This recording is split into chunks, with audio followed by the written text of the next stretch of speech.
You're watching Noir Street. I'm your host, Nero Wolfe. Every story hides a secret, and every shadow hides a clue. Tell us where in the world you're watching from. Subscribe, tap the like button, and join us as we drift into mystery. Chapter 1.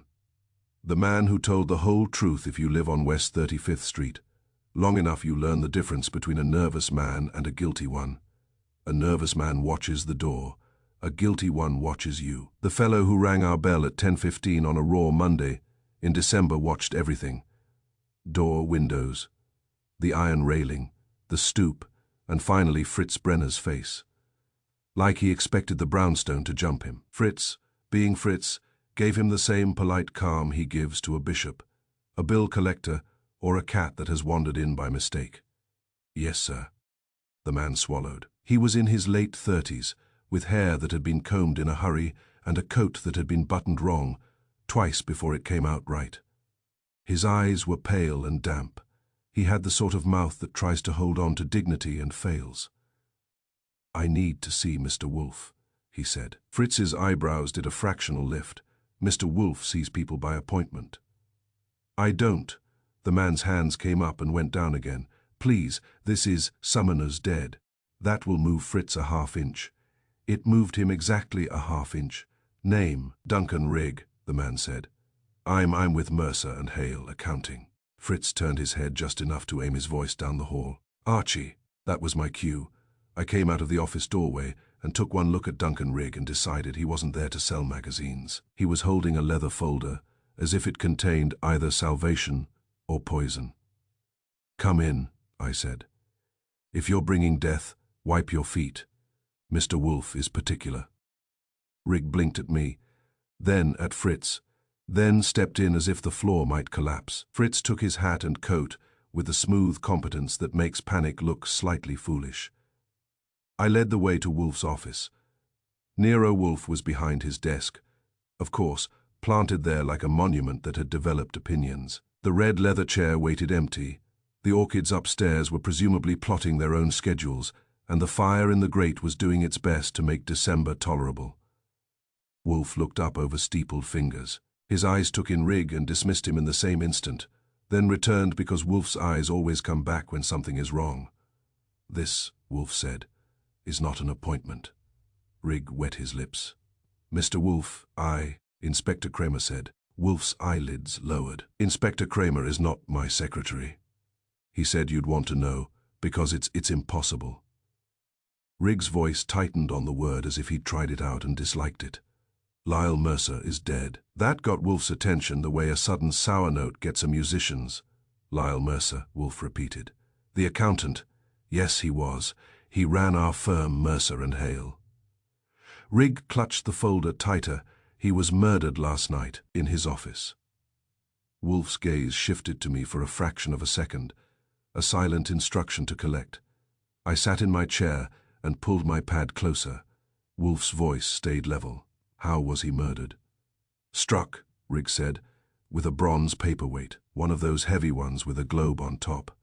It was on his desk. Someone picked it up and..." His voice faltered. "They said it was quick." Wolfe made a small sound of disapproval. "You are describing a crude act performed in a refined setting. That is always significant." Rigg nodded, too fast. "That's what Kramer said. But..." He drew a breath. "There's a man, a suspect. He keeps telling the truth." I stared at him. "That's a new complaint. Most suspects treat truth like a contagious disease." Rigg looked at me as if my humor were a foreign language. "He volunteered it everything. Where he was, what he did, what he saw. He didn't ask for a lawyer. He didn't hedge. He didn't lie." Wolfe's eyes sharpened. "And therefore you believe he is guilty." Rigg's hands tightened on the folder until the leather creased. "Number, yes. I don't know. That's why I'm here. Kramer thinks it's a gift. A confession, he says. The man's saving him work. But Mr. Wolfe..." Mercer was careful. Mercer was controlled. If someone killed him, they planned it. And if someone planned it, why would they hand the police the truth on a platter? Wolfe leaned back slightly, his bulk settling as if the chair were an accessory. "Because," he said, The platter is poisoned. Rig blinked. You think, I think, Wolfe cut in, that your honest suspect is either a fool or a device. I have met very few fools who can sustain perfect honesty under pressure. I said, name of the honest fellow. Rig swallowed. Nolan Pike. Wolfe's eyes flickered with recognition. Faint but present, the auditor. Yes, Rig said quickly. He was hired last month, internal audit. Mercer brought him in himself because of some irregularities. That's what I heard. Wolfe's mouth tightened. Irregularities are often regular when one knows where to look. Rig nodded miserably. Voss says he went to Mercer's office at 9:40. He says he argued with him. He says Mercer accused him of snooping. He says he picked up the paperweight. He says he did it. And he says he hit Mercer one time. Then he says he left the building and went home and slept. I couldn't help it. I whistled softly. That's not honesty. That's a gift. Wrapped conviction. Rig looked relieved. Someone else had said it. Exactly. And he told Kramer all of it, as if he were reading a grocery list. Wolfe's eyes were steady. Did he explain why he struck Mercer? Rig hesitated. He said Mercer called him a thief. Wolfe's lips curled faintly. A provocation. Rig nodded. And he says it's true. He says he is a thief, but not of money, of information. That made the air in the room shift. Wolfe's eyes narrowed, and when Wolfe narrows his eyes, you can almost hear the gears in his head finding the right teeth. I said, information thief. That's tidy. You can steal a lot of it without a sack. Rig's voice dropped. Mr. Wolfe, Mercer kept files, clients, sensitive numbers, accounts. Voss says Mercer had proof someone was cooking the books, and Voss says Mercer threatened to go to the district attorney. Wolfe's voice was dry. And yet Mercer is dead, and the district attorney is not involved. Rig's shoulders sagged. Kramer is involved, and he's happy. He thinks Voss is handing him the whole case, but his face tightened. I knew Mercer. He didn't die because of an argument. He died because he knew something. Wolfe regarded him. Why have you come to me, Mr. Rig? Rig's eyes darted to me and back to Wolfe. Because Mercer trusted you once. That surprised me. Wolfe's business history is a catalogue he keeps in his head and never lends out. Wolfe's expression did not change, but his voice cooled. Explain. Rig opened the folder with shaking fingers and drew out a letter typed on heavy paper with a signature I recognized because it was Wolfe's. The short, blunt handwriting of a man who prefers conclusions to flourishes. He set it on Wolfe's desk with a reverence that would have embarrassed a priest. Wolfe glanced at it once. I leaned forward enough to see a line. It mentioned the misallocation of client funds and the necessity of discretion. It also mentioned a payment Mercer had made to Wolfe 5 years ago, which meant Wolfe had done something for him. Something Mercer hadn't wanted the police doing. Rig said softly, Mercer kept it, like insurance. Wolfe's nostrils flared. He should not have. Now he's dead, Rig said, and Voss is telling the truth so eagerly it feels like. Like a performance, Mr. Wolfe. If Mercer's death is tied to whatever you helped him with before, then you're in it. Wolfe's eyes lifted, and the look he gave Rig could have frozen hot soup. Do not presume to insert me into anything, sir. Rig flinched. I'm sorry, Wolfe's voice stayed hard. Nevertheless, you have provided information. That is your only redeeming feature, I said. Where is Voss now? In a cell, in a chair at the precinct, drinking coffee and confessing again for fun. Rig blinked. He's at headquarters, Kramer said. He's keeping him close until the paperwork is done. Wolfe's eyes slid to the clock. It is nearly 11. I will not go to headquarters. No one asked you to, I muttered. Wolfe ignored me. Goodwin will. Rig's head snapped toward me. You'll talk to him. I'll talk to anyone, I said. I've talked to a goldfish once. It didn't help, but the goldfish looked comforted. You will pay my fee. Rig blinked. Fee? Wolfe's tone was bored. You have come here, brought me disturbance, and insinuated a connection to my past. You will pay for my inconvenience 10,000. Riggs' face went white. 10, Wolfe held up a hand. If you object, depart. Mr. Mercer will remain dead whether you pay or not. Riggs' mouth worked. Then he nodded, the way a man nods when he realizes he has already stepped into deep water. All right. Excellent, Wolfe said, as if discussing lunch. Now, the man who tells the whole truth. Mr. Goodwin will fetch him. I stood. One more thing, I said to Rigg. Does Voss always tell the truth? Rigg hesitated, then shook his head slowly. I barely know him, but he's unnerving. He looks you in the eye and says awful things like they're weather. Wolfe's eyes narrowed. That is not virtue. That is strategy. I grabbed my coat and headed for the door. Fritz appeared as if summoned by motion. Where will you go, Archie? Fritz asked. To see a man who never lies, I said. If I'm lucky, he'll tell me something useful. If I'm unlucky, he'll tell me everything. As I stepped onto the stoop, the bitter wind hit me like a reprimand. Down the block, a group of carolers, real ones, I hoped, were gathering under a street lamp, their breath making small ghosts in the air. One of them looked up. For a second our eyes met. Then he smiled, too quick, too knowing, and turned back to the song as if nothing in the world could be stranger than Christmas. I went down the steps with my collar up and my instincts louder than the traffic, because if a killer was telling the whole truth, it meant the lie was somewhere else, waiting for me to put my hand on it. Chapter 2. A corpse with clean hands. Kramer was at headquarters. All right, at least his voice was, booming through the receiver when I got him on the phone. He didn't bother with hello. Goodwin, get down here. I was on my way, I told him. Try to sound less disappointed. You can skip the wisecracks, he snapped. We've got Mercer's office sealed and a body that doesn't match the story.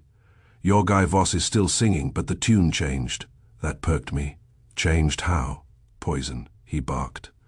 Not a paperweight. Get moving. When you work for Nero Wolfe, you learn that the city's distance is elastic.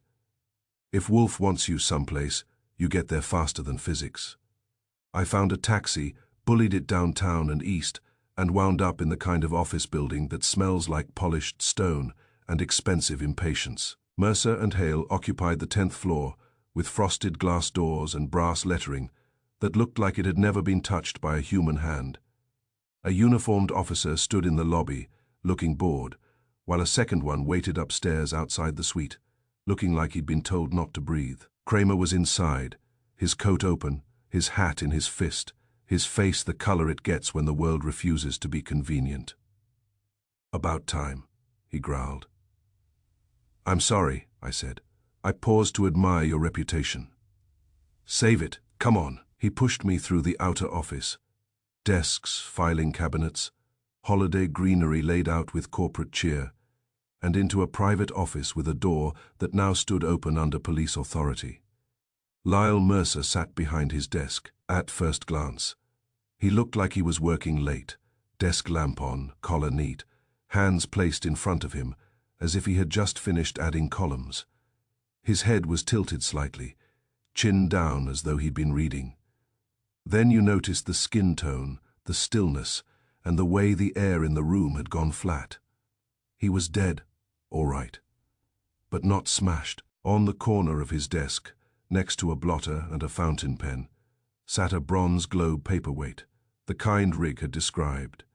It was clean, too clean, no blood, no hair, no sign of having been used for anything but keeping papers from drifting into honesty. Kramer pointed a thick finger. See, no crack, no mess. Our pal Voss told us he hit Mercer with that thing. He told it like he was reading you the weather. I stepped closer, careful not to step on anything a man with a badge might later claim was sacred. So he lied, Kramer grunted. Or he's nuts. I looked at Mercer's desk.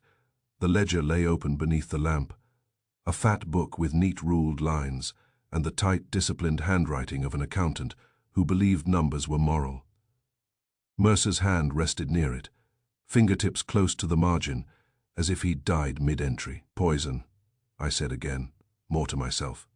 Fast. Kramer jerked his head toward a man in a grey suit, standing by the file cabinets. Medical examiner, clipboard, professional boredom. He says it's cyanide, most likely. Smell it. There was a faint, bitter odor, like almonds trying to be polite. Yeah, I said. That's not a desk accident. No forced entry, Kramer said. No struggle. Door was locked when the night watch did his round at 10. Mercer's assistant found him at 7, lamp still on, ledger still open, like he wanted us to read it. Did he? I asked. Kramer's eyes narrowed. That's what I don't like.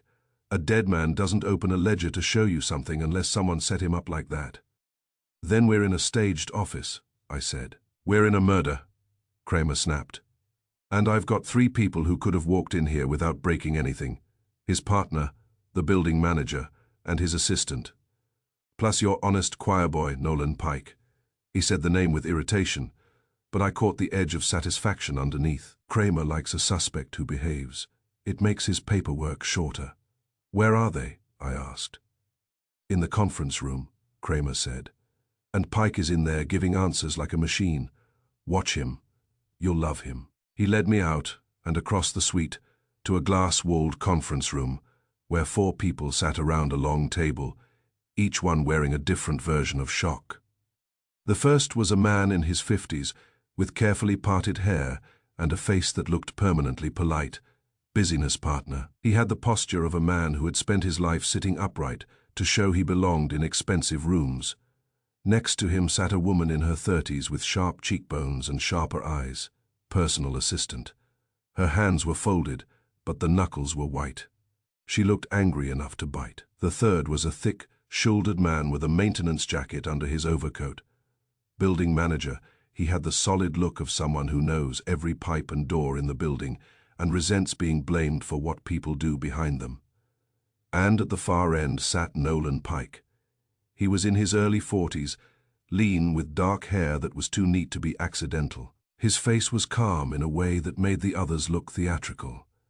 He sat with his hands on the table, palms down, fingers relaxed.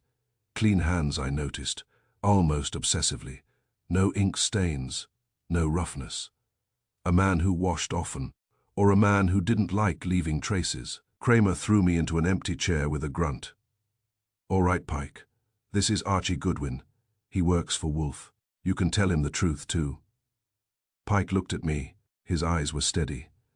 Not friendly, not hostile, simply present. Good morning, Mr. Goodwin, he said. Morning, I replied. I hear you've been helpful. I have been accurate, Pike corrected, and I felt the first small itch of annoyance.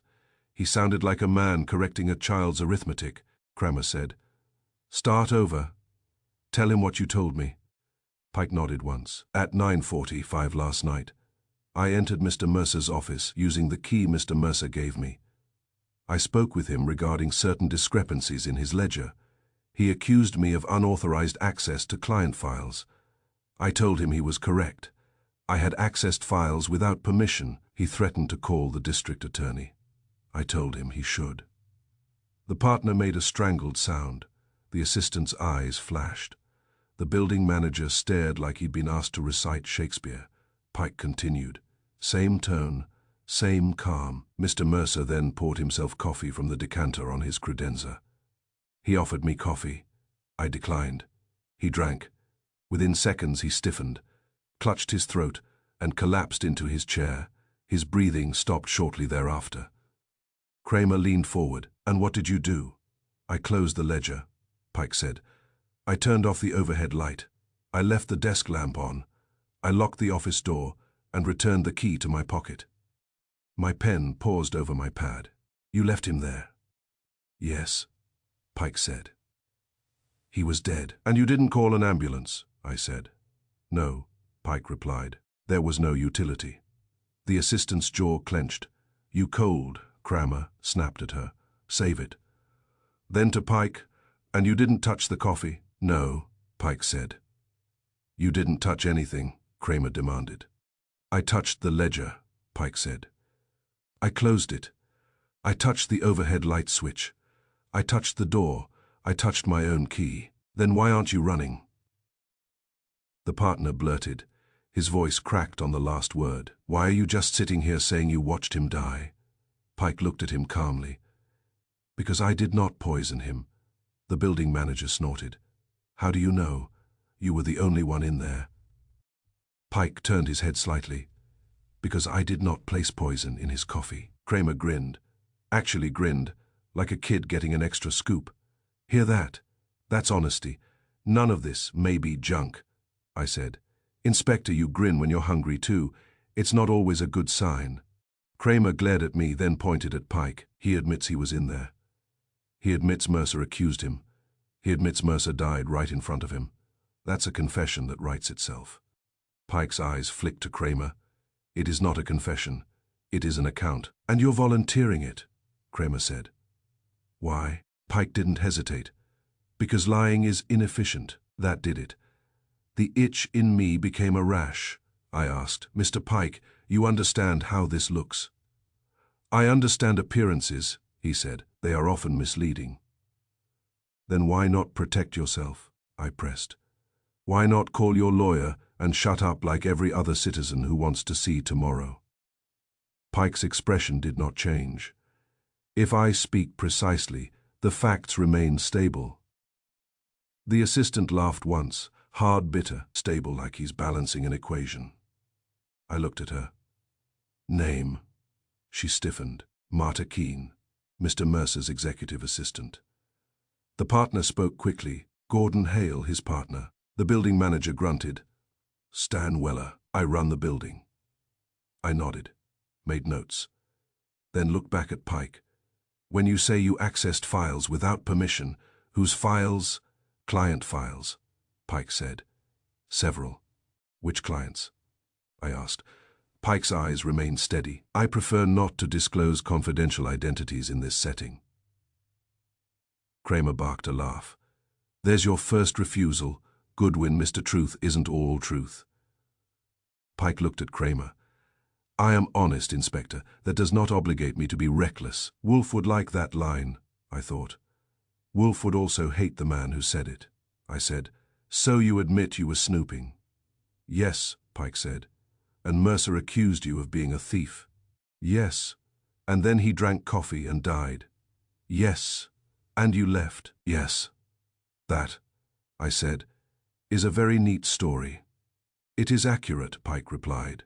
Neat stories, I told him, are my least favorite. They usually have fingerprints wiped off. Pike's gaze didn't flicker, but I saw his hands press minutely flatter on the table. Clean hands again, a habit.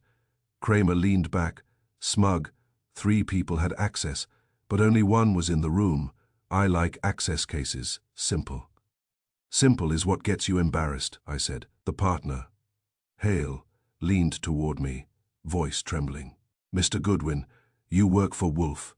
Tell him to help. This is a disaster. If Mercer was poisoned, it wasn't random.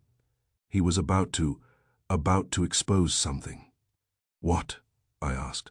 Hale swallowed. His eyes flicked to Keene, then to Weller. We, Mercer and Hale, handle sensitive accounts. Trusts, estates, corporate audits. Mercer found anomalies. He was going to confront someone this week. Someone in here? I asked. Hale hesitated. I don't know. Keene's voice cut in sharp. He knew. He just doesn't want to say it. Hale snapped his head toward her. Marta, don't, she said. He was going to go to the district attorney, he told me. That got Kramer's attention. He leaned forward. Mercer told you he was going to the DA. Yes, Keene said. He said if he didn't, he'd be complicit. Weller grunted. Complicit in what? Keene's eyes flashed. In a client's fraud, or in something inside the firm. He didn't say which. He just said the books were dirty and he was done pretending they weren't. Kramer's grin faded a little. Dirty books mean messy cases. I looked at Pike. And you told him he should call the DA? Yes, Pike said. Why? I asked. Because it was correct, Pike said, as if that ended the discussion. I tapped my pen, and the coffee, the decanter, Who makes it? Keane answered immediately. I do, every evening before I leave. Weller shook his head. Maintenance staff cleans the office, night crew. They don't touch his coffee, Hale said quickly. Mercer drank coffee constantly. He had that decanter refilled twice a day, Kremer said. We'll test it.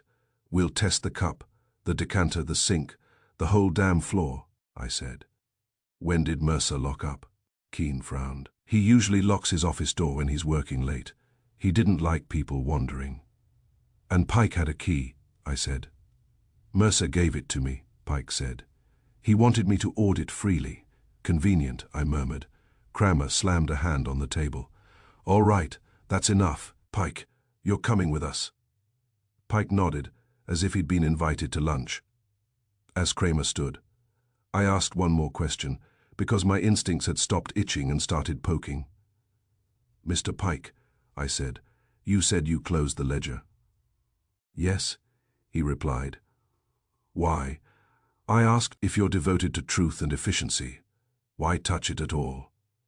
Pike looked at me. Because it was open to a page that implicated someone. The room went quiet. Kramer's eyes narrowed. Who?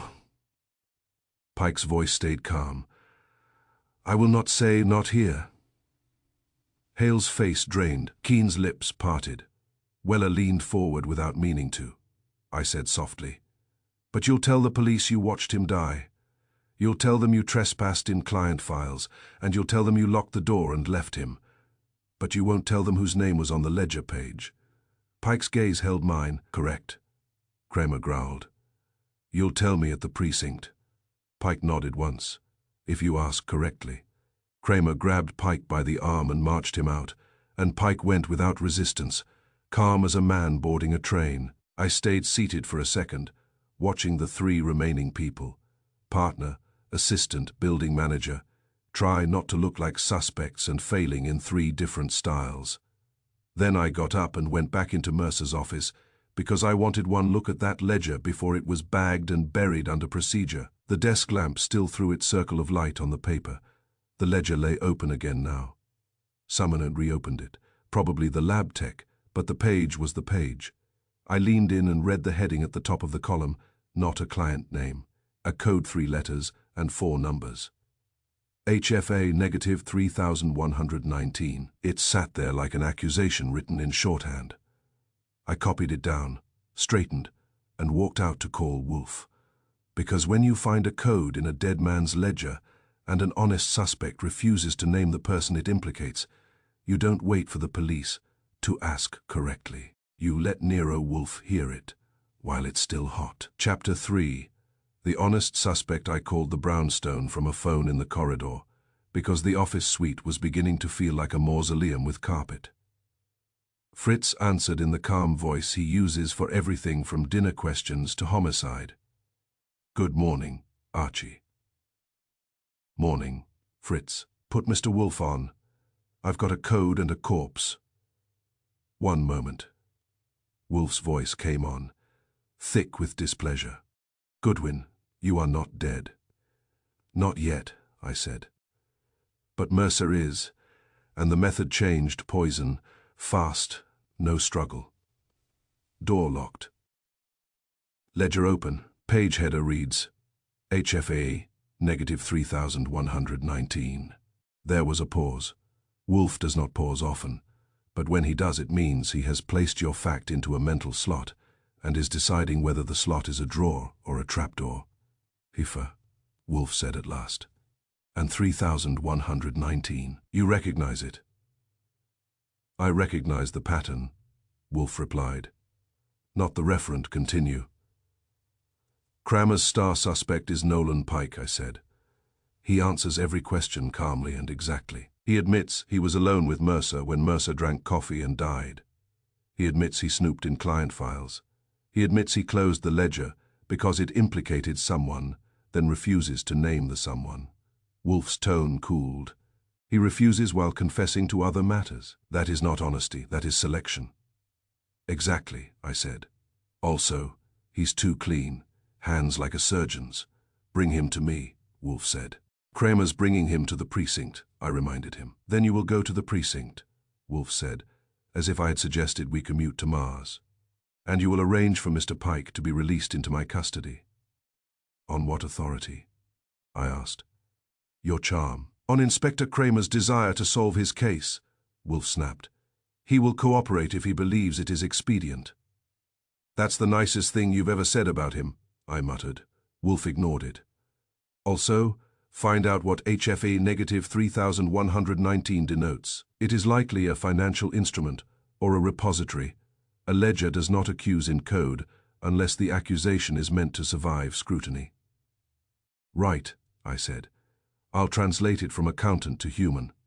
I hung up and headed back into the conference room. Hale and Keane were still there, while Weller stood near the window, as if hoping someone would shout his name and let him go.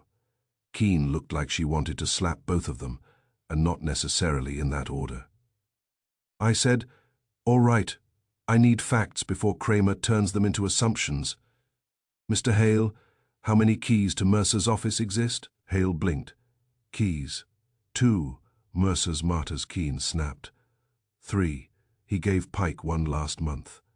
Hale flushed. Right, 3. Weller grunted. And master keys for the building, but we don't use them unless there's a fire or a flood. Who has master keys? I asked.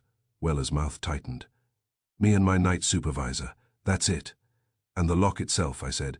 Any trouble with it? Weller shook his head. It's new. Mercer had it changed last spring. He said he didn't trust the old one. Keane's eyes narrowed. He didn't trust people, I said. Who knew he'd be here last night? Keane answered instantly. His wife didn't. He didn't have one. He didn't call anyone. He just stayed. He did it often. Hale shifted. He told me he'd be late. We were supposed to review an estate report today. Any clients scheduled last night? I asked. Keane shook her head. None.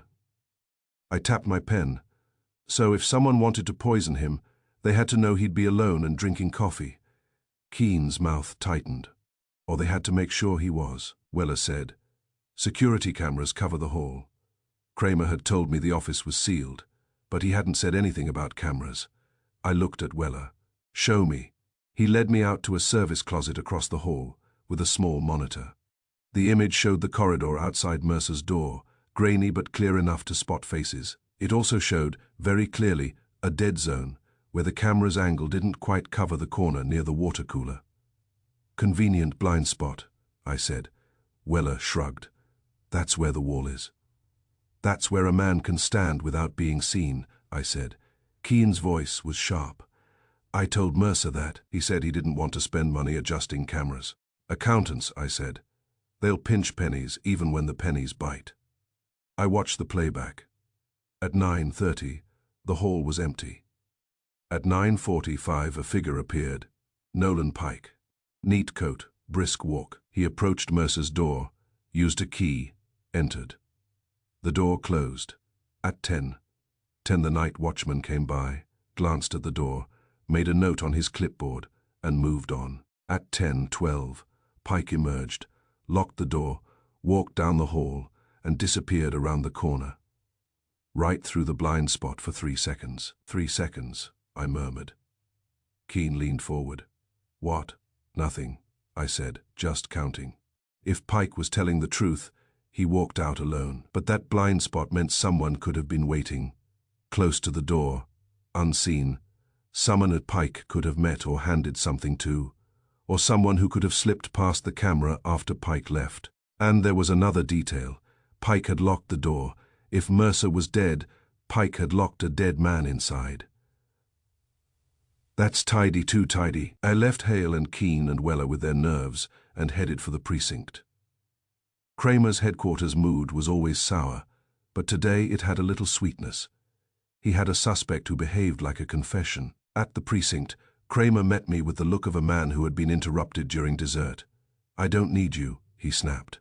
You never do, I said. You still get me. He jerked his head toward an interrogation room. He's in there. We went in. Nolan Pike sat at the table with his hands folded neatly. There was a cup of coffee in front of him, untouched. Two detectives stood in the corner pretending not to listen. Pike looked up. "Mr. Goodwin." "Mr. Pike," I said, still telling the truth. "I am still being accurate," he replied. Kramer's face twisted. "Don't start that crap again." I sat opposite Pike. "All right, let's do it clean. You were alone with Mercer when he died." "Yes," you argued. "Yes, his coffee was fresh." "Yes, the door was locked when you left." "Yes, you closed the ledger." "Yes, because it implicated someone." "Yes, and you won't name them." "Not here," Pike said calmly. Kramer leaned in. "Why not here? This is a police station." Pike's eyes moved to Kramer. "This is a room with ears. Some of them are not yours." The detectives in the corner stiffened. Kramer flushed. I said, "Interesting. You're honest but cautious.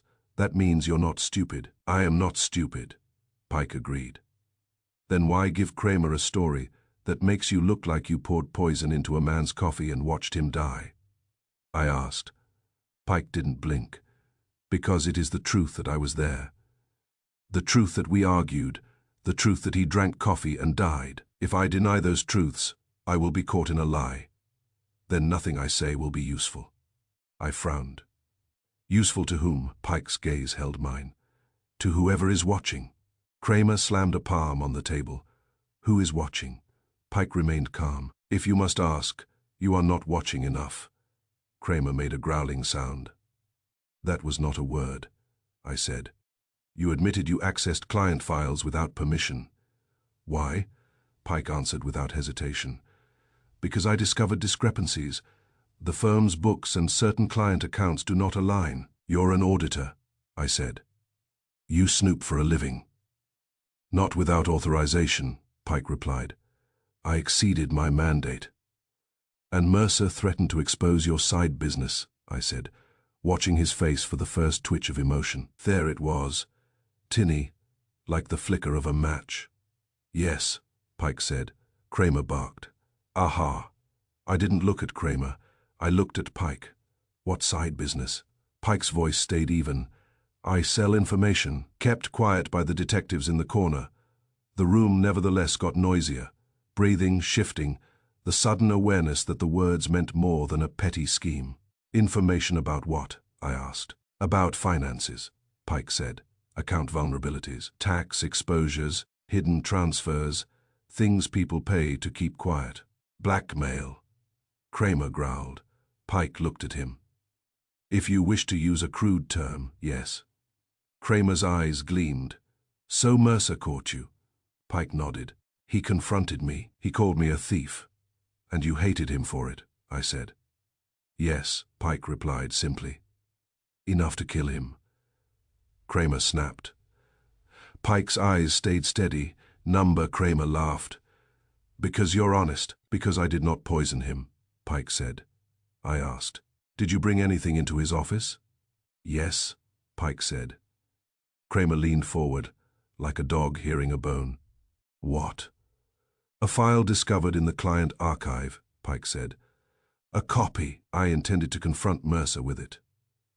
"What file?" I asked. Pike glanced at the detectives in the corner, then back to me. "A contract." "Between whom?" I pressed. "Between the firm and a private security service," Pike said. "It concerned risk management for certain accounts." Kramer blinked. "Security for an accounting firm?" Pike's expression was unchanged. "Yes." I felt the hairs on my neck lift a fraction. "And the code in the ledger?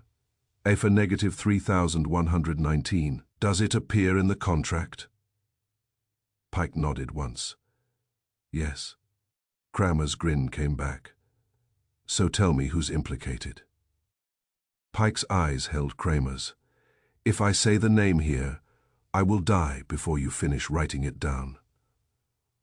Kramer snorted. "Don't be dramatic." Pike's calm voice cut through the snort. "Mr. Mercer is dead." The room went still again. Even the detectives stopped pretending they weren't listening. I leaned in. "Mr. Pike, you watched him die. You didn't call an ambulance, you locked him in. That's a strange way to behave for an innocent man." Pike's hands remained folded, clean and steady. "I am not innocent," he said. "I am simply not guilty of this." "Then why lock the door?" I asked. Pike's eyes met mine. "Because Mercer's death was meant to be discovered at a specific time by a specific person, with the ledger open to a specific page." I felt my stomach tighten. "A stage?" "Yes," Pike said, and locking the door ensured the stage remained intact. Kramer snapped. "You're saying you helped the killer?" Pike's gaze shifted to Kramer. "I am saying I recognize the structure. If I disturbed it, I would become the corpse instead of Mercer." That was the first thing Pike had said that sounded human. I said, "Wolfe wants to see you." Kramer barked. Number Wolfe's name does to Kramer what a red flag does to a bull. It triggers instinctive anger before thought. I held up a hand. "Inspector, you can keep him here and watch him get killed in your custody, or you can let Wolfe talk to him and maybe learn why a man who sells information is eager to tell you everything except the one name that matters." Kramer's face reddened. He looked at Pike, then at me, then at the detectives, then back. He hated it, which meant it was right. Finally, he growled, "Fine, you take him to Wolfe, but if he sneezes wrong, I haul him back." Pike nodded, as if he had been granted a ride, not a privilege. "Thank you, Inspector." Kramer snapped. "Don't thank me." Pike looked at him calmly. "I did not thank you for kindness. I thanked you for efficiency." On the way out, I couldn't resist one last needle. "Mr. Pike," I said, "you really never lie." He paused at the doorway, turning his head just enough to look at me. "I never lie unnecessarily," he said. Then he walked out ahead of us, hands still clean, posture still calm, like a man performing a card trick with both palms open, inviting you to believe nothing is hidden, while Wolfe watches, knowing the real deception is in what you're not being shown. Chapter 4. Truth with Teeth. Getting Nolan Pike out of police headquarters and into Wolfe's office took exactly 23 minutes, which was a personal record for Inspector Kramer in the category of doing something sensible against his own nature. He rode with us in the squad car, glowering from the front seat, as if my presence had lowered the property value. Pike sat in back with me, hands folded, posture composed, like a man on his way to an appointment with a dentist he respected. The December air had a bite that made you keep your mouth shut, unless you meant what you said. Pike didn't seem to feel it. "You're calm," I observed. "I have no advantage in panic," he replied. Kramer snorted. "You got advantage in being a smart mouth." Pike's eyes shifted to Kramer's neck, where the coat collar was turned up too high. "Your tie is crooked." Kramer jerked his head. "What?" "I am being accurate," Pike said. "It is crooked." I looked down and saw it. It was, slightly. Kramer's face went dark purple. "Keep talking," I told Pike. "You're a hit." By the time we reached the brownstone, Fritz had been warned. He opened the door without surprise, which is the closest Fritz ever comes to sarcasm. Saul Panzer was in the hall, still as a post, and the sight of him made Pike's eyes narrow for the first time. Recognition calculation. With Pike, it was hard to tell, because his face handled emotion the way an accountant handles pennies, carefully, one at a time. Wolfe was in the office behind his desk, waiting with the patience of a man who never waits because he must. He looked at Kramer, then at Pike, then at me. His eyes lingered on Pike, the way a botanist looks at an insect he doesn't trust near the orchids. "Inspector," Wolfe said. "You have brought me a man." Kramer grunted. "He talks. Maybe you'll like him." Wolfe's mouth tightened. "I seldom like people who talk too easily." Pike stepped forward and stopped where my chair usually sits when Wolfe wants to intimidate someone without rising. His gaze met Wolfe's and held. There was no flinch, no bravado, just steadiness. "Nero Wolfe," Pike said. Wolfe's eyelids lowered. "You know me." "I know of you," Pike replied. "You solve problems people prefer not to solve publicly." "That is a concise description," Wolfe said. "Sit." Pike sat. Kramer sat too heavily. and Saul remained standing by the door with his quiet, lethal calm. Fritz hovered near the side table with a coffee tray, because Fritz believes trouble is best endured with proper service. Wolfe began without preamble. "Mr. Pike, you will tell me your account of last night." Pike nodded once. "At 9:45, I entered Lyle Mercer's office with my key. I confronted him about discrepancies. He accused me of unauthorized access to files. I admitted it. He threatened to involve the district attorney. I recommended it. He poured coffee from the decanter. He offered me some. I declined. He drank. Within seconds he exhibited acute distress, spasm, cyanosis, respiratory arrest. He died." He stopped. Wolfe didn't speak yet. Wolfe was watching Pike's face, not his words, like a man watching the dealer's fingers, more than the cards. Kramer leaned forward, eager. "See, clean, neat. He even gives symptoms like he's reading a medical book." Wolfe's eyes flicked to Kramer, then back to Pike. "You observed cyanosis?" "Yes," Pike said. "And respiratory arrest." Wolfe's voice was still. "Yes," Pike said. Wolfe's tone changed by a fraction. "You have medical training?" "No," Pike answered instantly. "Then you have experience." Pike nodded. "I have witnessed poisoning before." Kramer barked. "Yeah. When?" Pike turned his head slightly. "In my previous work, risk assessment." Wolfe's gaze sharpened. "You have a contract, you say, regarding risk management, an accounting firm with a private security service. Explain."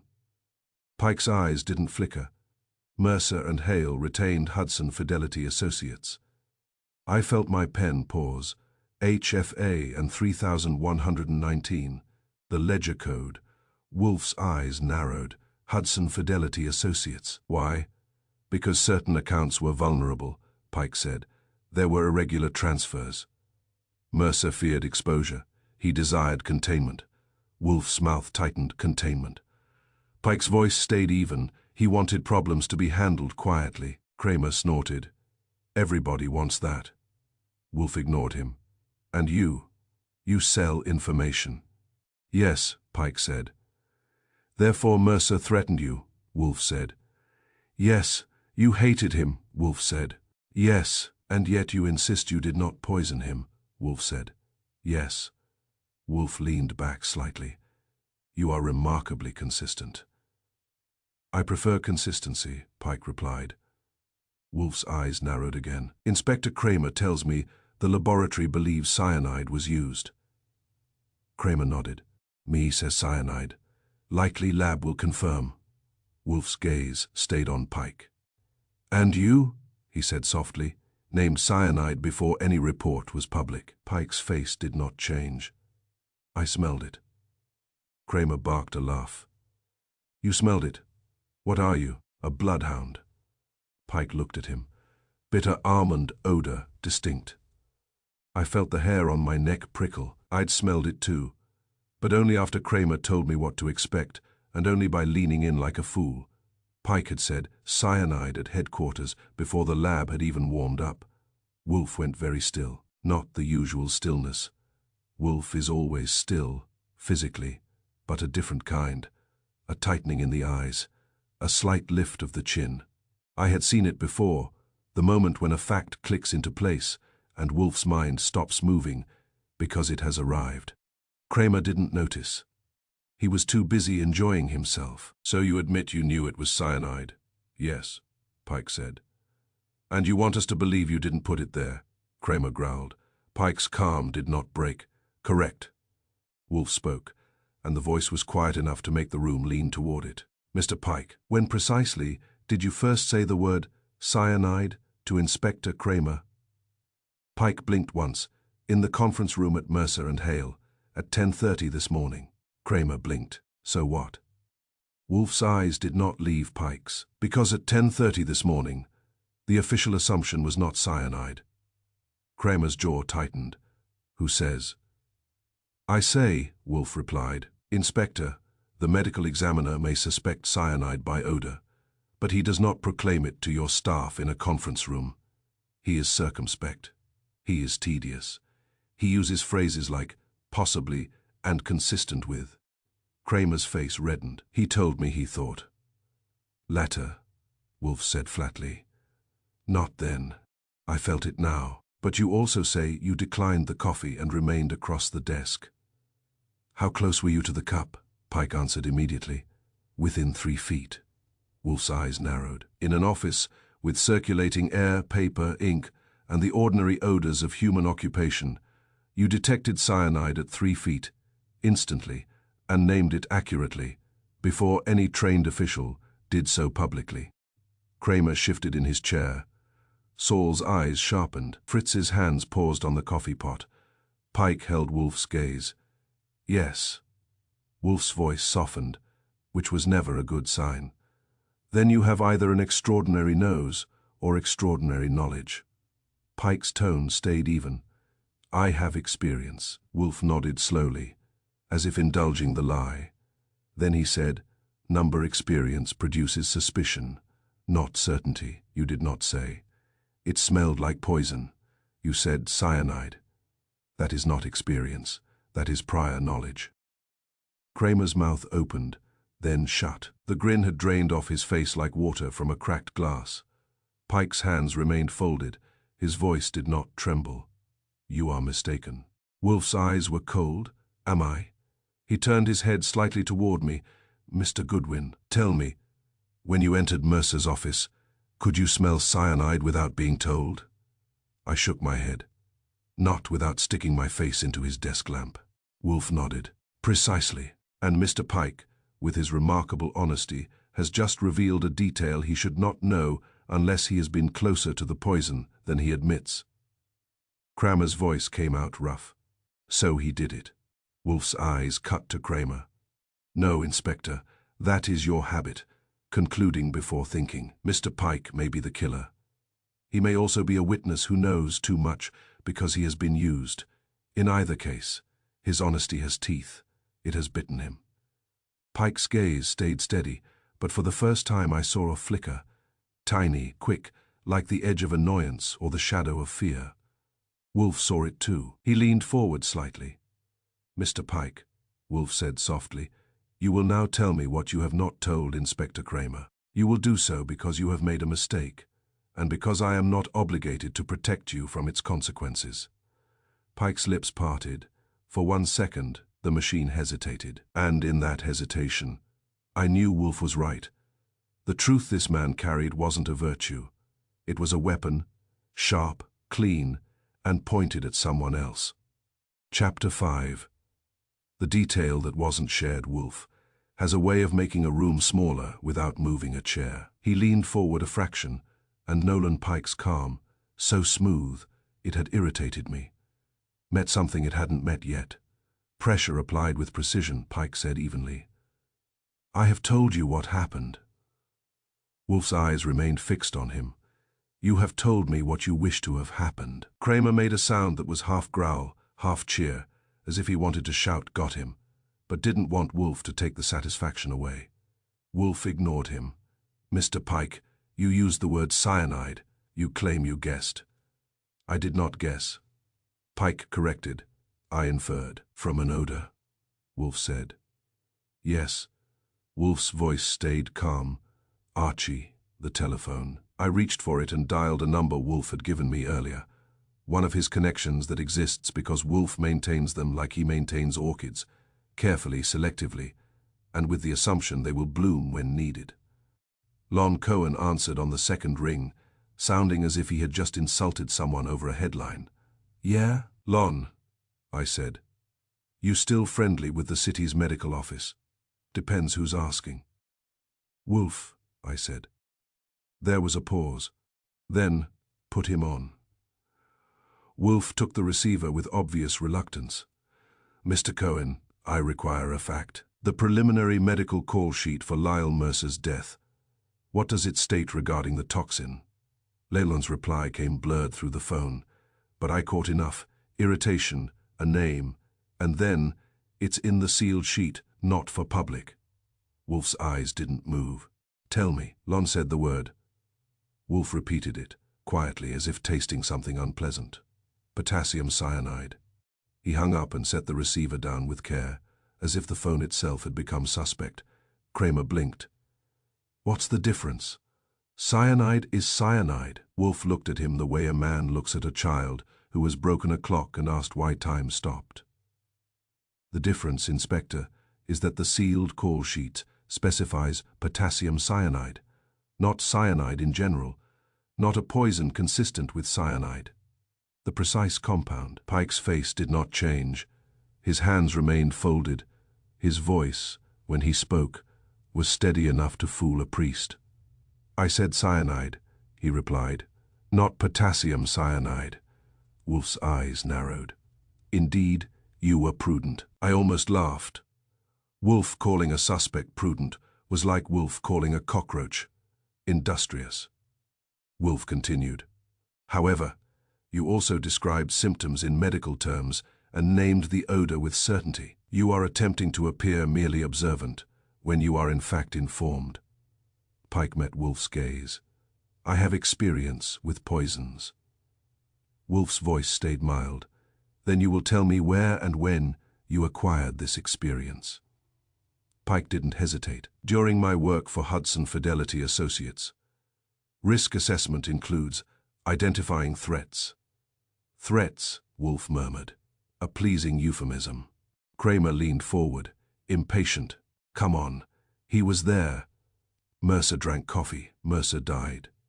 That's enough. Wolfe's head turned. Slow toward Kramer. No, Inspector, it is not enough for me. It is enough for you, because your appetite is for arrest, not for truth. Kramer's face flushed. Damn it, Wolfe. Wolfe cut him off.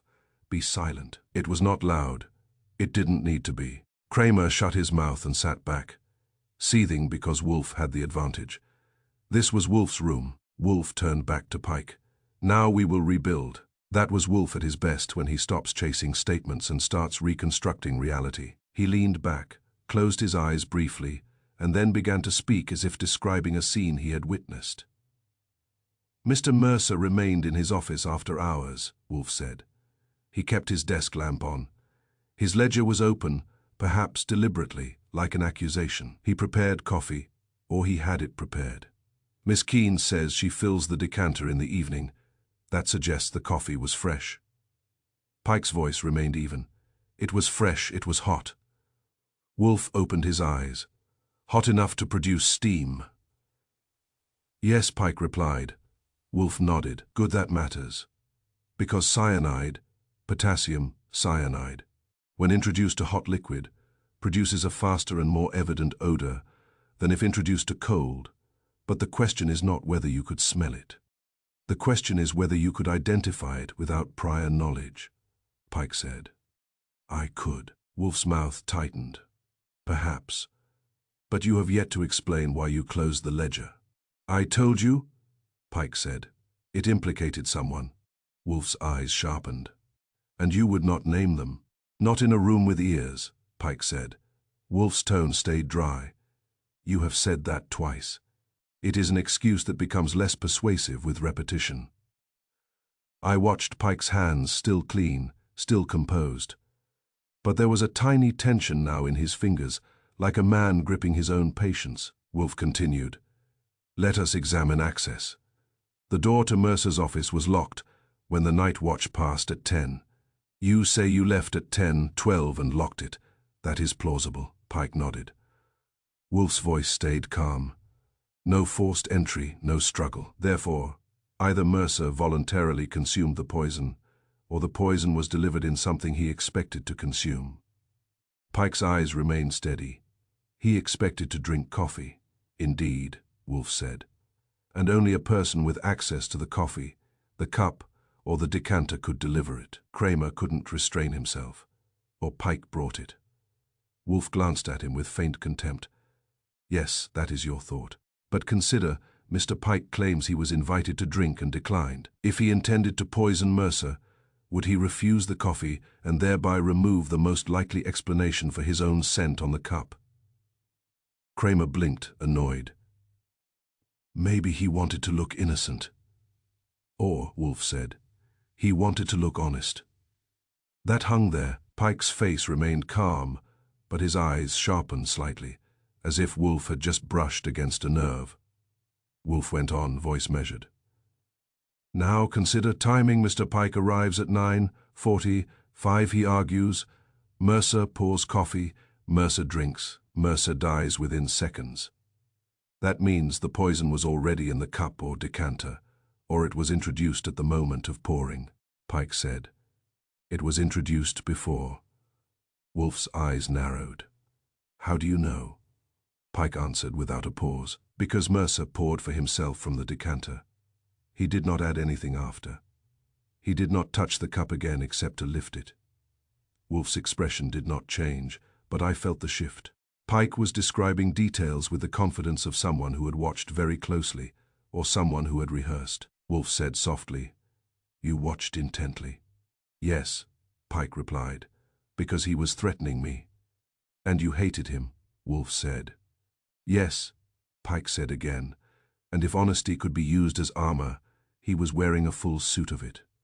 Wolfe leaned forward a fraction. "Mr. Pike, a killer can speak truth, but he cannot speak truth from information he never had." Pike's eyes held Wolfe's. "I had the information I needed." Wolfe's voice remained calm, but the words came like taps from a chisel. "The sealed call sheet specified potassium cyanide. You did not use that phrase, but you used cyanide with certainty before any public disclosure. You claim odor. That is plausible, but not sufficient. You also described medical symptoms with professional terminology. You claim experience. That is plausible, but not sufficient." Kramer muttered. "So what the hell is sufficient?" Wolfe did not look at him. "Sufficiency will come from the room." He turned his gaze to me. "Goodwin, you will return to Mercer and Hale. You will obtain the building's camera recordings, including the blind spot. You will ascertain who had access to the coffee decanter yesterday evening, and who was in the office suite after hours. You will also discover what HFA negative 3119 represents." I nodded. "And if it represents a safe deposit box full of trouble, then," Wolfe said. "We will open it." Pike remained seated, hands folded, calm as ever. "You may search," he said. "You will find what you expect." Wolfe's eyes narrowed. "That is precisely what concerns me." Pike's mouth tightened faintly. "You think I am too honest." "I think," Wolfe said, "that your honesty has teeth. It bites the evidence into the shape you prefer." Kramer leaned forward again, unable to resist. "Wolfe, just say it." He did it. Wolfe's gaze went to him, cold. "No, Inspector, I will not accuse yet. Accusations are cheap. Proof is expensive." He looked back at Pike. "For now, Mr. Pike, you will remain here." Pike's eyebrows lifted slightly. "Am I a prisoner?" Wolfe's tone was indifferent. "You are a guest. If you attempt to leave, Mr. Panzer will correct you." Saul's voice came quietly from the doorway. "Yes." Pike's gaze flicked to Saul and then returned to Wolfe. He nodded once as if accepting an inconvenience. I stood, grabbed my coat, and headed for the door, because Wolfe had just handed me the unpleasant part, rebuilding the room. And as I stepped into the hall, I realized something else. Something Wolfe had not said aloud yet, but had placed in the air like a scent. If Nolan Pike was not the killer, then he was the bait. And someone had salted Mercer's coffee, knowing Pike would be in the room to tell the truth about it. Truth sharp enough to cut the wrong throat if you held it right. Chapter 6. The weaponized confession. When I came back from Mercer and Hale with my notes and a temper, I found Wolfe in the office doing what he does best, making other people uncomfortable without raising his voice. Gordon Hale sat in the red leather chair, stiff as if the upholstery might accuse him. Stan Weller, the building manager, hovered on the edge of the yellow chair like a man afraid to leave a dent. Between them they smelled faintly of cold air and worry. Nolan Pike was not present. That meant Wolfe had put him somewhere safe or somewhere contained. With Wolfe, those can be the same place. Wolfe glanced at me. "You are late." "I was gathering loose nails," I said, figuratively. Wolfe's eyes moved to Hale. "Mr. Hale, continue." Hale swallowed. "I already told you. I left at 6:30. Mercer said he was staying. He said He had to go through the ledger. He was angry. He said he'd found something that could ruin us. Wolfe's tone was mild. He said, "Us, not me. Not you. Us." Hale nodded quickly. "Yes, that's what scared me." Wolfe turned his gaze to Weller. "Mr. Weller, at what time did your night supervisor make his first round?" Weller cleared his throat. 9:50, then 10:10, then 11:30.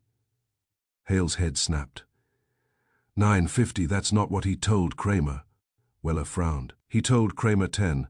10 was the first time he noticed Mercer's door locked. Hale said sharply, "Exactly." Weller's face reddened. "That's what I said. He makes rounds. He saw the light under the door at 9:50 but didn't check the lock. At 10 he checked it and wrote it down." Wolfe nodded once. Satisfied. A small discrepancy, the kind produced by memory, not rehearsal. Hale's voice rose. "So he's lying or not?" Wolfe's eyes slid to Hale. "He is human." Hale deflated a little. Weller muttered, "Thank you," as if being called human was an upgrade. Wolfe continued, "Mr. Hale, you claim you did not return after 6:30, yet you also claim Mr. Mercer told you he had found something that could ruin the firm, that would distress you." "It did," Hale said, voice tight. "But I didn't go back. What good would it do?" Mercer was stubborn. Wolfe's lips curled faintly. "A trait I respect." Wolfe's gaze shifted to Weller. "Mr. Weller, you say the master keys are held by you and your supervisor. Were they used last night?" Weller shook his head. "Number, we log it." Wolfe's tone stayed mild. "Do you log it honestly?" Weller bristled. "Yes." Wolfe nodded. "Your indignation is useful. A liar is rarely offended at a question. He is too busy preparing an answer." Hale's hands clenched. "Then what does that make Pike? He answers everything." Wolfe's eyes narrowed. "It makes him dangerous." "That hung in the air like smoke." Hale swallowed. Wolfe said, "Mr. Hale, did Mr. Mercer have enemies among your clients?" Hale hesitated. Well, people dislike accountants when accountants say no." Wolfe's voice remained dry. "People dislike accountants in general." Wolfe pressed, "Specific enemies." Hale licked his lips. "There was a client last year, Hudson Fidelity Associates. Mercer insisted on extra documentation. They complained. They threatened to leave." Wolfe's eyes sharpened slightly. "Hudson Fidelity Associates again." Hale nodded. "Mercer said they were too tidy. He didn't trust them." Weller shifted. "What's that got to do with the building?" Wolfe's gaze slid to him. "More than you know, perhaps." I cleared my throat. "Speaking of knowing." I checked the camera hall feed. "There's a blind spot by the water cooler. It's 3 seconds long if you walk briskly." Wolfe nodded, as if he had expected exactly 3 seconds. "Enough. Time to meet someone unseen." Hale's face tightened. "You think someone was waiting?" Wolfe's voice stayed calm. "I think someone could have been." Weller protested. "That's just the wall." "Yes," Wolfe said. "Walls are often accomplices." Hale's voice dropped. "Then it could have been anyone. A client, a staff member, someone from the street." Wolfe leaned back slightly, hands steepled. "Now we approach the matter that concerns me most." He looked at Hale and Weller in turn. "Your statements are imperfect. They conflict slightly. They contain the small human mess that indicates you are not rehearsed. That is valuable." Hale blinked. "Valuable?" "It suggests," Wolfe said, "that you are not controlling the narrative." Weller frowned. "Who is then?" Wolfe's gaze turned toward the hall, toward wherever he had placed Nolan Pike. His voice was almost conversational. "Mr. Pike's account is perfect, consistent, polished. It anticipates questions and removes ambiguity.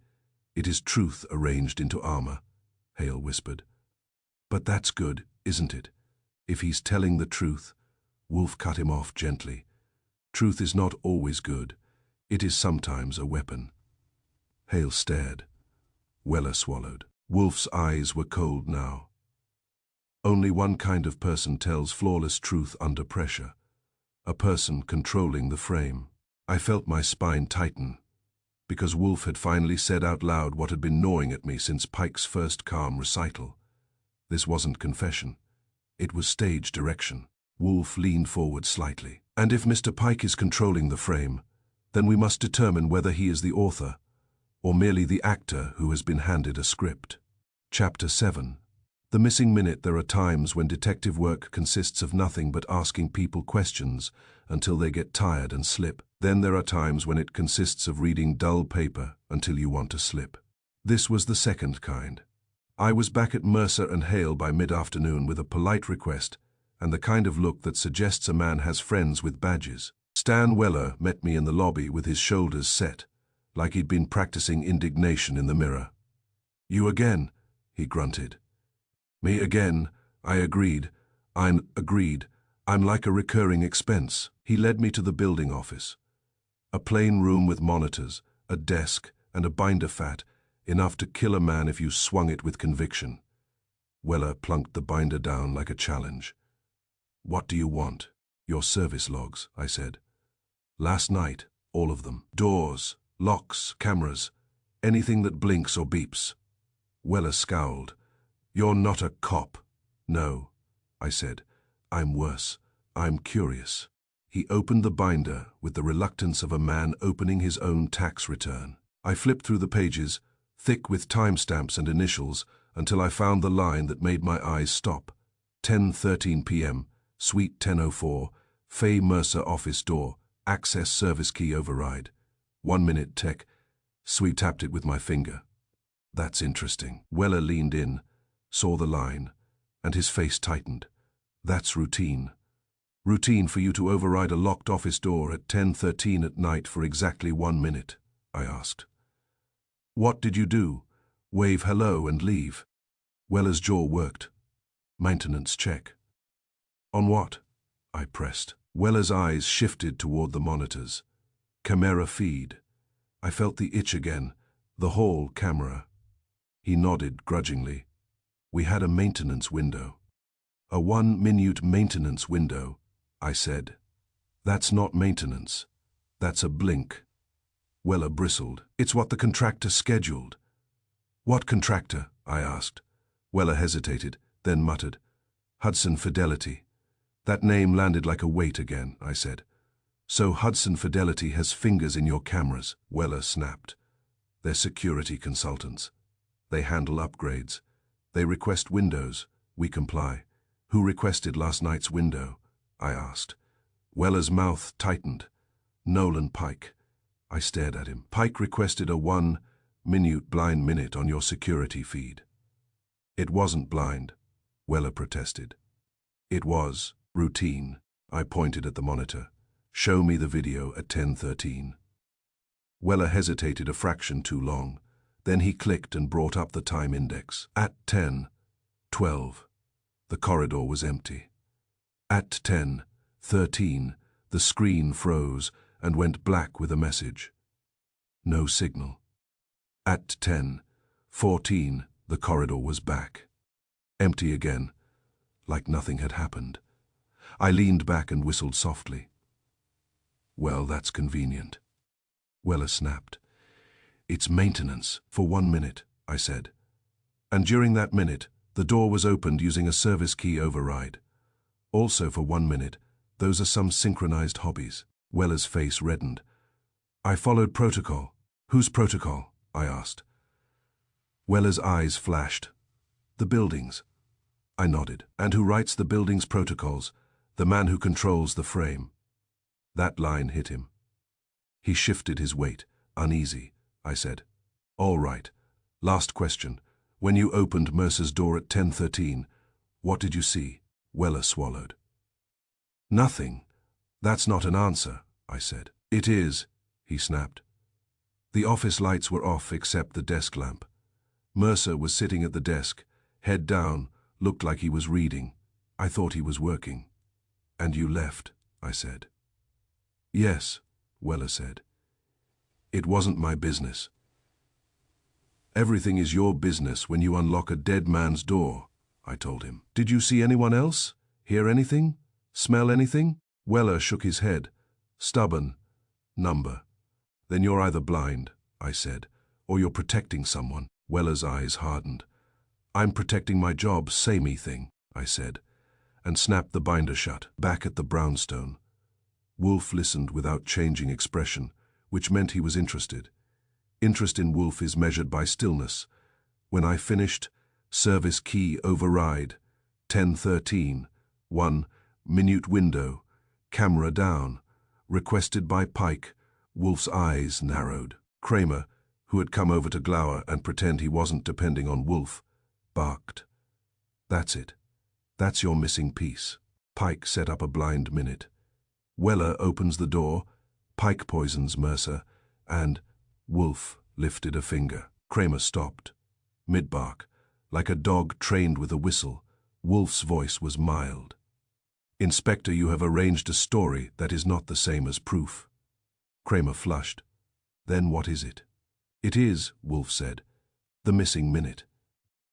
He turned his gaze toward the hall. Bring Mr. Pike. Saul went and returned with Pike, who walked into the office as if he had been invited to tea. His hands were still clean. His face was still calm. If he had any fear, he stored it where no one could audit it. Wolfe looked at him. Mr. Pike, did you request a maintenance window on the corridor camera at 10:13 last night? Pike did not hesitate. Yes, Kramer exploded. Why the hell? Wolfe's finger lifted again, and Kramer's mouth snapped shut with a noise like a trapped drawer. Wolfe's eyes stayed on Pike. Why? Pike's tone was even. For privacy. Wolfe's eyebrows rose slightly. Privacy in the corridor outside a man's office. Yes, Pike said, because I expected Mercer to react emotionally to what I intended to show him. I did not want his humiliation recorded. I stared at him. That's considerate. It is accurate, Pike said. Wolfe's voice stayed mild. And you asked Mr. Weller to open Mercer's door at that moment? No, Pike said. Mr. Weller chose to check the suite because the camera signal had dropped. That is responsible. Weller, seated now and sweating faintly, nodded too quickly. Wolfe's mouth tightened. How convenient for all. Pike met Wolfe's gaze calmly. It is the truth. Wolfe's lips curved, not into a smile, but into a shape that suggested he understood the joke and did not find it amusing. Mr. Pike, Wolfe said softly, you are honest in the manner of a man confessing motive while concealing method. Pike's eyes did not flicker. I have concealed nothing. Wolfe's voice stayed quiet. You have concealed the one thing that matters, what happened in that missing minute. Pike's hands remained folded, palms down clean as a surgeon's. Nothing happened, he said. Wolfe's gaze sharpened. Then why did you require privacy? Pike's answer came instantly. Because Mercer deserved privacy in his shame. Wolfe's expression went colder. You assign mercy to a man you hated. That is theatrical. Pike's tone did not change. I do not deal in theater. I deal in facts. Wolfe leaned back, eyes still on him. So do I. Then Wolfe's mouth curled faintly without warmth. And facts, Mr. Pike, have a habit of remembering the minute you wish to erase. Chapter 8. The coffee that didn't matter if you want to see a police theory die. You don't need a gun. You need a lab report. Kramer brought it to the brownstone as if it were a personal insult. He didn't bother ringing. He pounded. And Fritz opened the door with the patient expression of a man who has seen strong men lose arguments to paper. Kramer marched into the office, coat flapping, hat in his fist, and slapped a folder onto Wolfe's desk. There, he barked. Your poison, your fancy talk, now tell me how this is supposed to help. Wolfe looked at the folder as if it had tracked snow in. He opened it with 2 fingers and read without moving anything but his eyes. I watched his face, not for emotion, but for the small shifts that meant something clicked. Wolfe closed the folder and set it down neatly. It helps, he said, because it destroys your favorite explanation. Kramer's mouth tightened. The coffee, Wolfe confirmed. He lifted his eyes. Inspector, The coffee contained no toxin. Kramer stared. What? No cyanide. No potassium compound. Nothing, Wolfe said, calm as a man announcing the weather. The decanter is clean. The cup is clean. Mr. Pike's insistence on a fresh cup is, how do you put it? Goodwin, misdirection. I couldn't resist. A magician's flourish. Look at the coffee while the rabbit bites you. Kramer's face went red. Then how the hell did Mercer die? Wolfe tapped the folder once. The toxin was found on the rim of a water glass. Kramer blinked. Water. Yes, Wolfe said. The victim drank water after he drank coffee. The poison was on the rim. It was transferred there by a wiped cloth. A simple method, quiet, efficient. Kramer's eyes narrowed. A cloth. Wolfe's voice stayed dry. A cloth. The laboratory found residue consistent with the compound on the glass rim and faint fiber traces. The glass itself was wiped clean, too clean, as Mr. Goodwin would say, except where a man's lips touched. Kramer made a sound that was half anger, half relief. So Pike's lying. Wolfe's eyes chilled. Or Pike is telling truth about what he saw while pointing you at the wrong object. That was Wolfe's gift. He could make the same fact mean two opposite things and keep both balanced until he chose. I said, if it's a wiped cloth, then the killer had to think like a janitor, or like a man who knows janitors, Wolfe replied. Only someone familiar with cleaning routines would choose a delivery method that depends on a wiping cloth. It is an elegant approach because it hides inside habit. Kramer snorted. So now we arrest the night crew. Wolfe's gaze slid to him with faint contempt. No, Inspector. We examine access to the cleaning kit. I said. That kit isn't kept in Mercer's office. It's kept in the service closet across the hall. Weller showed it to me. Mops, sprays, rags. Kramer jerked his head. Weller's got keys. And Miss Keene knows where everything is, I added. Wolfe nodded. And Hudson Fidelity Associates, apparently, has influence over your maintenance windows. Kramer scowled. You keep saying that like it's a curse. It may be, Wolfe said. He turned his head slightly. Bring Mr. Pike. Saul went and returned with Pike, who entered with the same composed stride he always used, as if the world owed him an orderly chair and a quiet room. He sat when Wolfe indicated, hands folded, face calm, eyes steady. Wolfe looked at him. Mr. Pike, the coffee contained no poison. Pike's expression did not change. Then Mercer did not die from coffee. Kramer exploded. Don't you play games? Wolfe's finger rose. Kramer stopped with a sound like his teeth grinding. Wolfe continued. The toxin was on the rim of a water glass. It was transferred by a wiping cloth. Pike nodded once. That is plausible. Wolfe's eyes narrowed. More than plausible, confirmed. Pike's voice remained even. Then Mercer drank water after coffee. Yes, Wolfe said. Now tell me, did you see him drink water? Pike answered instantly. Yes. I leaned forward. From where was the glass obtained? No, Pike replied. The rim was already clean. Wolfe's eyes sharpened. Clean enough to kill him. Pike did not react. If the poison was on the rim, it would not be visible. Kramer growled. Did you touch the glass? No, Pike said. Did you touch anything in the office besides the ledger and the lights? I asked. Pike looked at me. Number Wolfe's voice was quiet. Did you handle any cleaning kit last night? No, Pike said immediately. I never touched it. Wolfe leaned back slightly. Then you will tell me, Mr. Pike, how you know the cloth was blue. Silence snapped tight. It was a small moment, almost invisible, but I saw it. Pike's eyes narrowing a fraction, the tiniest pause before he realized what he had done. I did not say, he began. You did, Wolfe said gently. You were about to say, the blue cloth. No one in this room has mentioned a color. Kramer stared at Pike like he wanted to lunge across the desk. Blue. Pike's voice remained steady, but the steadiness had to work harder now. Many cleaning cloths are blue. Wolfe's tone was mild, almost pleasant. Indeed, and many liars say, Manny. Pike's jaw tightened for the first time. I am not lying. Wolfe's eyes stayed cold. I did not accuse you of lying. I observed you revealing information you should not possess. Pike's hands remained folded, but I noticed the fingertips pressed together slightly, as if he were holding on to the shape of his story.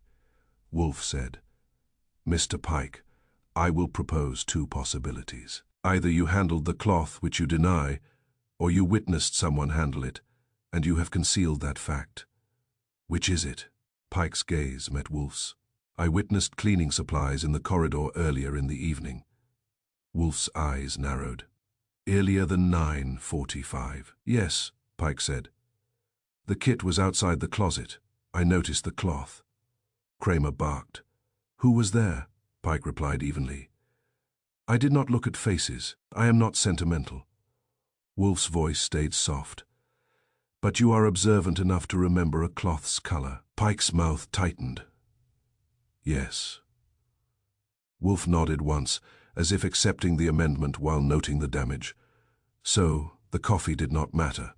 The water glass did, and the cloth blue, according to you, was the weapon that delivered death without leaving a weapon behind.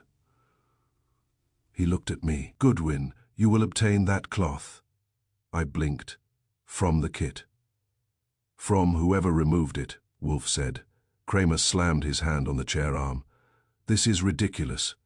We'll grab Weller. We'll grab Keene. We'll grab the whole damn janitor crew. Wolfe's gaze slid to him. Do so, Inspector, loudly if you wish. You will terrify witnesses and encourage the guilty to run. I prefer a quieter method. He turned back to Pike, eyes calm and unforgiving. Mr. Pike, your honesty is deteriorating. That is encouraging. Pike's face stayed smooth, but his eyes held a new edge, like a man who has realized the room is no longer his to control. And, as I grabbed my coat, I felt the case shift in my hands. The coffee that didn't matter had been a spotlight, and the blue cloth was the hand in the dark. Somebody had wiped death onto a glass rim as neatly as a fingerprint. Now all we had to do was find who liked things clean. Chapter 9. The trap of Truth. Wolfe does not often play games. But when he does, the pieces are human, and the board is a room he owns. He had Hale, Weller, and Keene brought to the brownstone within an hour. Not by force. Wolfe dislikes force except when it is applied by someone else, but by that peculiar pressure he exerts, a summons phrased as a courtesy and received as a warning. They arrived in 3 separate waves, each escorted to the office and seated as if for a consultation. Kramer was there too, because Wolfe had told him to be there, and Kramer is never more cooperative than when he suspects he is about to be shown up and wants a front row seat. Wolfe did not explain his method to Kramer. He rarely explains anything to Kramer until the last possible moment. It saves time and preserves Wolfe's mood. He began with Gordon Hale. Hale sat in the red leather chair, back straight, hands clasped so tightly his knuckles looked bleached. Wolfe asked him 3 dull questions. When he left, whether he returned, whether he handled Mercer's coffee, and then Wolfe said, as if it were incidental, the laboratory found fibers from a red folder on the desk blotter. Hale blinked. A red folder. Yes, Wolfe said mildly. You saw it, perhaps. Hale shook his head too fast. Number Mercer used folders, blue, yellow, manila, red. I don't know. Wolfe nodded once. Wrote nothing, dismissed him with a faint wave, and had Fritz show him out. Next came Stan Weller. Weller perched on the yellow chair like a man ready to spring away from responsibility. Wolfe asked him about keys and logs, and that one, minute door override, and then Wolfe said, without looking up, the toxicologist notes a green pen was used to mark the water, glass position on the evidence diagram. Weller frowned. Green pen. Yes, Wolfe said. Weller snorted. Cops use whatever pen they got. What's that got to do with me? Wolfe's eyes lifted. Cool. Nothing, unless you have seen the diagram. Weller's jaw tightened. I haven't. Wolfe nodded, wrote nothing again, and dismissed him. Then Marta Keene came in, brisk and angry, the way some people protect themselves with speed. Wolfe asked her about the coffee routine, the cleaning kit, who stayed late, and whether Mercer ever used a water glass. She answered with the sharp impatience of a woman tired of men making messes and calling it business. Wolfe did not offer her a planted detail at all. He merely let her talk until her anger tripped over itself and revealed what it could. Mercer drank water constantly. He hated fingerprints. He kept his own glass, and he liked his desk arranged as if disorder were immoral. When she was gone, Wolfe sat for a moment, eyes half, lidded as if enjoying the rare silence. Kramer shifted in his chair and finally burst. "What was that?" he demanded. "Red folder, green pen. What are you doing, planting fairy tales?" Wolfe's gaze slid to him with faint irritation. "Inspector, your vocabulary is crude. Answer the question." Kramer snapped. Wolfe's voice stayed calm. "I am verifying a simple principle. The guilty man cannot resist steering." Kramer glared. "Steering what?" "The narrative," Wolfe said. "Truth, Inspector, is not always a confession. It is sometimes a lever." He turned his head slightly. "Bring Mr. Pike." Saul brought Nolan Pike in from the side room. Pike entered as usual, calm, neat, hands folded before he even sat, as if posture were a form of insurance. Wolfe regarded him with the patient distaste of a man watching a skilled pickpocket work in broad daylight. "Mr. Pike," Wolfe said, "we will clarify two details, the cloth and the glass." Pike nodded once. "Very well." Wolfe's tone was mild. "The cloth was red." Pike's eyes narrowed a fraction. Number Kramer leaned forward like a dog hearing meat hit the floor. Wolfe waited a beat. "No." Pike's voice remained even, but it came too quickly. "The cloth was blue." Wolfe nodded slightly, as if receiving a receipt. "Thank you." Pike's mouth tightened. "You are welcome," Wolfe continued, still mild. "And the water glass was on the right side of the desk near the lamp." Pike's head tilted. Again that tiny correction impulse. "No," he said, a shade sharper. "It was on the credenza, left of the chair." He reached back for it after the coffee. Kramer's face went rigid. Saul's eyes sharpened. Wolfe did not react outwardly. He simply looked at Pike as if Pike had just signed a document in front of witnesses. "You are very helpful," Wolfe said. "I am accurate," Pike replied, almost reflexively.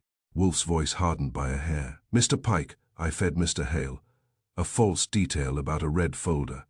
I fed Mr. Weller a false detail about a green pen. I fed nothing at all, until now, yet you have corrected me twice with confidence." Pike's gaze held Wolfe's. "Because you were wrong," Wolfe nodded. "Precisely. And you knew it." Kramer exploded. How the hell would he know where the glass was unless he handled it? Pike's jaw set. "Because I watched Mercer." Wolfe's voice stayed calm. But the words had steel in them now. "You did not merely watch. You arranged. You steered attention to coffee that did not matter. You supplied certainty about poison. You could not publicly know. You requested a missing minute. You noticed a cloth's color no one stated. And now, when I offer you harmless error, you cannot resist correcting it, because correction is control."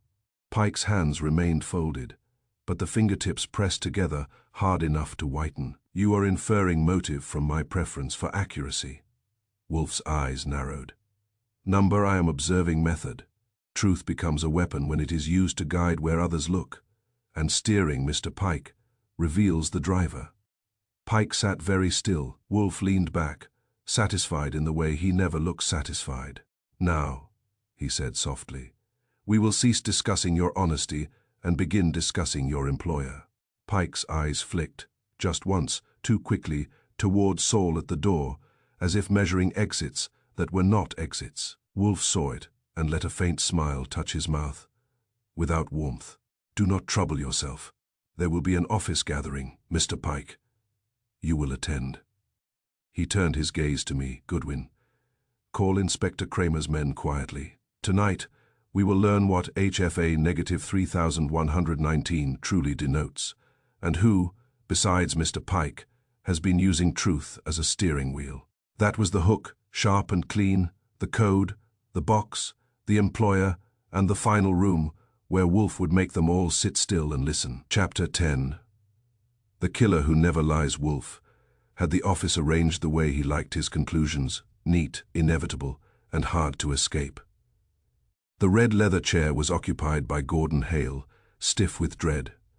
Marta Keene sat straight in the yellow chair, eyes bright and angry. Stan Weller hovered on the edge of another, looking like a man waiting for a sentence. Nolan Pike sat where Wolfe had placed him, hands folded, face calm, calm enough to be insulting. Inspector Kramer stood near the door with two plainclothes men, pretending he was only there to watch. Saul Panzer stood where pretending was unnecessary. Wolfe did not waste time on ceremony. He began as if continuing a conversation no one else had been invited to. "Mr. Pike," he said, "you arranged a maintenance window at 10:13.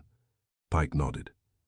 "Yes, you required privacy," Wolfe continued, "and you received it. The corridor camera failed for 1 minute. In that minute, Mr. Weller's log shows a service. Key override on Mr. Mercer's office door for 1 minute." Weller blurted, "It was protocol." Wolfe lifted a finger. Weller stopped, as if he'd been unplugged. Wolfe looked at Pike. "You want us to believe that is coincidence?" Pike's voice was even. "It is." "No," Wolfe said. "It is convenience. You built it." Kramer barked. "Then he did it. He was there. He had the key." Wolfe's eyes slid to him. "Inspector, be quiet and enjoy the rare pleasure of learning something." Kramer's face went dark red, but he held his tongue. Wolfe went on. "The laboratory has confirmed the poison was not in the coffee. The coffee was a lantern you held up so everyone would stare at it. Mr. Mercer died from toxin on the rim of a water glass, applied by a wiping cloth. A method chosen by someone who understands cleaning habits and who desires to leave no cup, no spoon, no obvious vehicle." Marta Keene snapped. "I never touched that glass after I left." Wolfe nodded once. "I believe you, Miss Keene. Your anger is too untidy to be rehearsed." Her mouth tightened, but she didn't deny it. Wolfe's gaze returned to Pike. "You told Inspector Kramer the coffee was fresh. That detail did not matter. You supplied it because it guided him. You wanted the case framed as a poisoned drink, and yourself framed as a man merely present." Pike's hands remained folded. "I reported what I observed." "You reported what was useful," Wolfe corrected. "Truth arranged into armor." He leaned forward a fraction. "Then you made your error, twice." Pike's eyes narrowed slightly. "What error?" Wolfe's voice stayed calm. "You named cyanide with certainty before any public report. You claimed odor. Possible. But you were too precise too early, and you identified the wiping cloth as blue without anyone stating a color. You attempted to amend that by saying you noticed cleaning supplies earlier. But then, when I offered harmless falsehoods, you corrected me, instinctively, about the cloth and the glass location. Those corrections were not honesty, they were control." Pike's face remained smooth. "I dislike inaccuracy." Wolfe's eyes chilled. "Number you dislike losing the wheel," I said. "Wolfe, what about HFA -3119? Wolfe's mouth curled faintly. "Ah, yes, the dead man's accusation." He tapped a thin folder on his desk. "For -3119 is Hudson Fidelity Associates' internal file code for a risk management contract with Mercer and Hale. An arrangement that provided you, Mr. Pike, with two things, access and excuses. Access to the suite after hours under the guise of security work, and excuses for camera maintenance when you required darkness." Kramer's eyes widened. "You got that from where?" Wolfe's gaze did not shift. "From invoices, schedules, and a single item recovered from the cleaning kit after Mr. Goodwin searched it properly. A missing blue cloth, later found in a Hudson Fidelity disposal bag, with fiber traces matching the glass rim." Weller made a small choking sound. Keen's eyes flashed toward him like knives. Wolfe looked at Pike. "You handled the cloth." Pike did not deny it. He did not protest. He merely nodded once, as if confirming an arithmetic result. "Yes," he said. Kramer lunged half a step forward. Saul did not move, because Saul did not need to. Wolfe's voice remained even.